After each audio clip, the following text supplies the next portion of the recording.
$14,600 is what this load paid me to haul it only 500 miles. Not everybody knows how to get into car hauling, but once you get into car hauling, you can make literally that much money.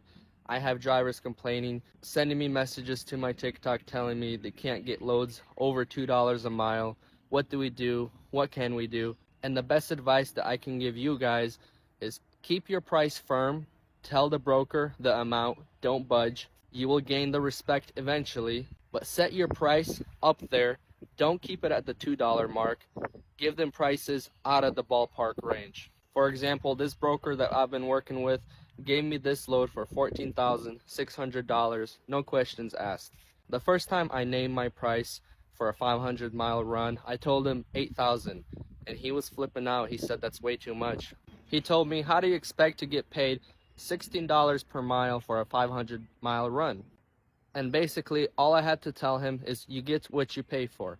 You get a guy like me delivering these cars safe and sound, no damages, no questions asked. I can do it in less than a day. Or you get a guy who will ask for $2,000, damage every single one of these vehicles, get them 2 days late.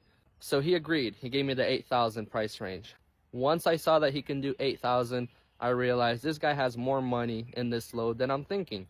So automatically, I shot him my next price of $14,600. He knew exactly why I'm giving him these type of prices, and he knows that these cars will make it there safely under my care.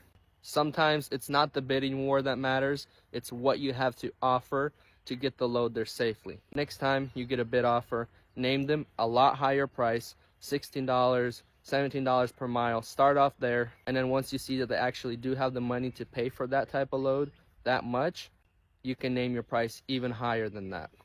Now I'm hauling this load behind me for $29 per mile. And as you can see, I made it here safely. All the vehicles are in perfect condition. The dealership we're delivering to is right over there. Sometimes all it is name the correct price, know what you're worth, stop hauling freight for cheap prices. The worst that can happen is they say no. Offer them a big price for it. Just like this load last night, broker reached out to me. He said, hey, I got those units for you again. What's your price this time? I told him same as last time, $14,600. And this is my third load of the week. We're grossing in very good, $29 per mile. Know your worth, drivers. Don't haul for any cheaper than that. And if you would like more tips and tricks on how you can make more money in your trade, in your trucking business, follow for more.